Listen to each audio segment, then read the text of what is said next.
Press Here is available as a podcast on iTunes. Welcome back to Press Here. Buying a rental property is a good way to make some extra money. The money you charge in rent covers the mortgage you pay on the property, maybe a little more, so you have some extra income and an investment. The problem here in the Bay Area is most of us can barely afford our own house, much less buy another. So you could buy a house somewhere else and rent that out. Affordable homes in places like Tennessee and Texas and Florida. This is a website called Roofstock, and it's the brainchild of a real estate expert, Gary Beasley, who founded the company. Gary has long experience in real estate, including REITs and hotels. Thanks for being with us. Great to be here. The markets, Florida, Tennessee, yes. Texas.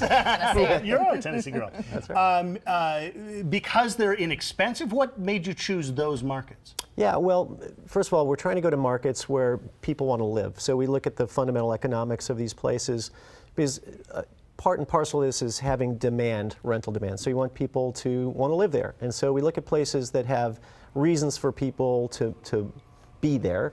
And the returns, the rental yields are quite good in the more affordable housing markets. So you've got a high demand and a low house price. You've already done that research. And so you mentioned that the income typically covers your expenses and a little more. It often is a lot more. I mean, the unlevered yields on the homes on our site are 5 or 6% or more unleveraged. So it's very attractive, and then you could put some leverage on it and get higher returns than that. So and it's also quite stable. So, how big of a market is this? I mean, how many people can afford to do this? So a lot bigger than you think.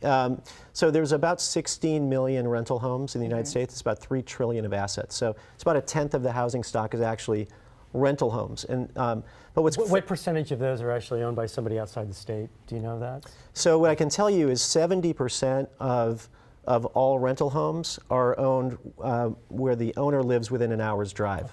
Okay.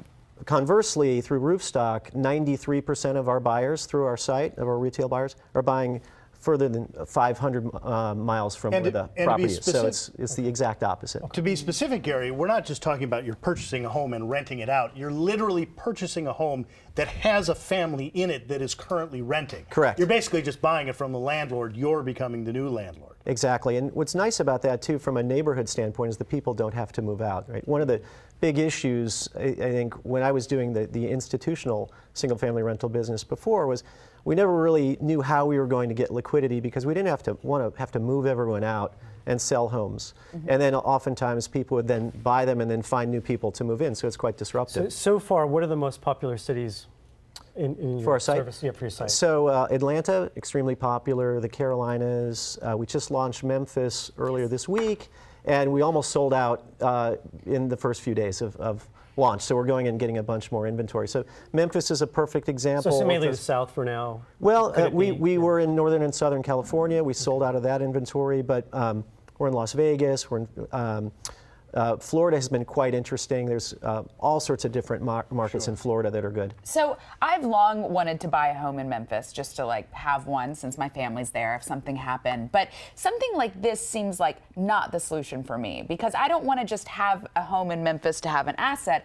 I want to, say my parents got sick, be able to go there and stay in it myself. I mean, can I buy a home on your site and kick the people out if I decide I want to live there, or is it That's very high tech of you, very San Francisco. It's to help my ailing mom, Scott. Sure it is. Sure So in your opening soliloquy, it's not entirely correct. You, of course, can live in the house. So there's no restriction against that. But the people who are buying the homes through our site are typically not buying them to live in them. Right. The idea is the family, it's got a good credit history. Correct. You know how they steady income.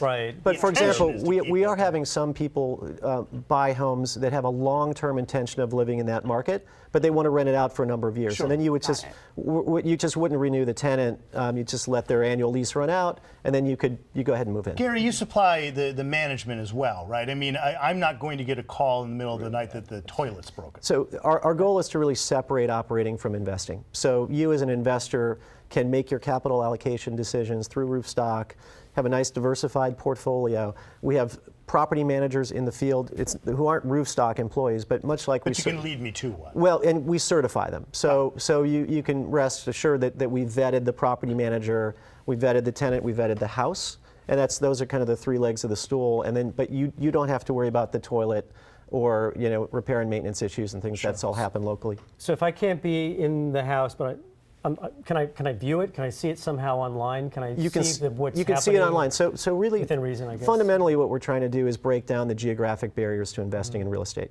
So you could be in Boston or Beijing buying a house in Florida.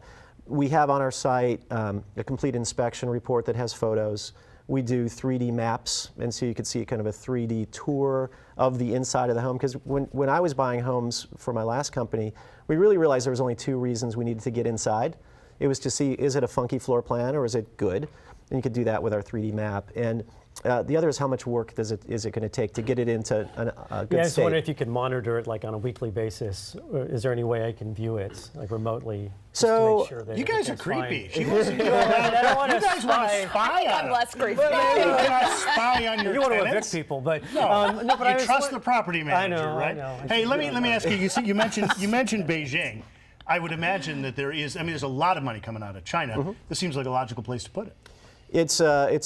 Whether you're in Beijing or really anywhere in the world, I'm asking you, how many of your investors are Chinese? Quite a few, actually. I would say so far about 80% of our buyers have been institutional buyers. Some of them have been foreign, some domestic. The balance are individuals who are buying homes like us. Mm-hmm. Sure. In a few years, it'll be the opposite. We'll be much more of a consumer model, but to get the marketplace started, having institutional investors come from all over the world is a great way to do it, and so that's been pretty popular. So what you mentioned too, I live in the San Mateo Hillsborough border, so there are quite a few homes that are unoccupied that are owned by people in China. Yes. But they're unoccupied, Right. so your concept actually puts the house to use. It does. I mean, we're not huge fans of empty homes in neighborhoods. I don't think it's great for the community, and so the homes that people are purchasing through our site they're lived in by families, and I've always said from the beginning of getting in this business, it's a financing decision of whether someone rents or owns a home, and no one knows if you own your car or you lease it. It should be the same way with a house. Gary Beasley is the CEO and founder of Roofstock. We appreciate you being with us this morning. Pressy will be back in just a minute.